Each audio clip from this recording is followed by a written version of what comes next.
Morning, good morning. Welcome to 4x8 Paper Stuff. This is Beth. We went to Georgetown yesterday, the third city inhabited in South Carolina. It was stunning. Don't feed the alligators, though. Okay. And George Washington slept here. It is a beautiful city, very historic. We also had Halloween last night. Halloween number 3 of 4. So, today, I think the prompt is candle fright or light fright, something like that. So I'm taking a piece of paper that I made last year.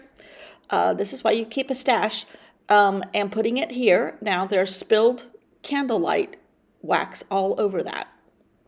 That's my story, and I'm sticking to it. So these are teeny tiny little washi tapes that I ordered on Amazon last year. They're great for Hobonichis or planners or whatever, but they're also candlesticks, correct? Correct. I keep them down here because, I don't know, I just have a supply of stuff at home and a supply of stuff here. Some of it overlaps, some of it doesn't. This is one of the things that don't. That's all there is to it. And I'm making candlesticks. Now, I kind of wanted this to be a tad abstract. I don't know if it ended up that way, but I still like what happened. It's very simplistic, which is me, because my brain is Simple Simon Meta Pyman going to the fair or whatever his name was. Anyhow, so we got to have them even on the bottom, but anywhere else I wanted them uneven. And then there's fright in this, so I decided to put scary pumpkins on 2 of them, and they're going to be lit also, right? Correct. And now I am looking for some paper that might have more jack-o'-lanterns on them, thinking I could use all jack-o'-lanterns and have them lit on poles, but I don't have any here. So I'm taking some of that, more of that same paper, and making flames for the candles. And I really, this is not abstract enough for me for what I was planning for today, but it's okay. The paper led me the way. I'd rather work intuitively and not fulfill my idea when I sat down than not fulfill any of my heart. That didn't sound right. I would rather work intuitively than correctly. That sounds right. That's me. I'd rather work intuitively than correctly. And if that means not as much abstract today, that means not as much abstract today. It's okay with me. Anyhow, so yes, we had a lovely time in Georgetown. It's the third city inhabited in the in South Carolina. Charleston and Beaufort were first and second. There's Winyah Bay, which is named after the Winyah Indians that were immediately replaced, used as slaves, died off, ran away, all kinds of things. But the name Winyah, Winyah, is still here, and nobody really knows what it means. But they eventually, I think some of them met up with the Catawbas, some of them ran off and to other places. But 1500s, there were Spanish explorers here. I did not realize there were Spanish explorers in South Carolina. I knew Florida and the Gulf Coast, but I did not realize there were some here. It was very interesting. The day was gorgeous. We sat on a pier and ate fish and chips. It was lovely, so good. Guinness battered fish and chips, just like we had in Dublin. Not quite as warm in Dublin, though. And then I keep reminding myself that there's fright here. So it's candlelight fright or something like that is the prompt. So I added part of a witch. She's flying into the scene. And then I added a moon also. And so it was beautiful yesterday. Beautiful. It's like 75, not too hot, not too cold. We took the dog. He did great. It was a beautiful, lovely day. That's where the hurricane came in. That's why we went down there. No damage whatsoever. It's all north, which is us. It's about an hour from here.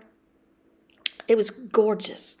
Four rivers feed into Georgetown and the bay. it was just, and so historic. I knew it was historic, but I really didn't realize how historic.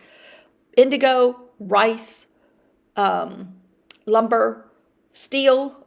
Recently, here I am trying to catch up on some Hobonichi stuff. I'm way behind.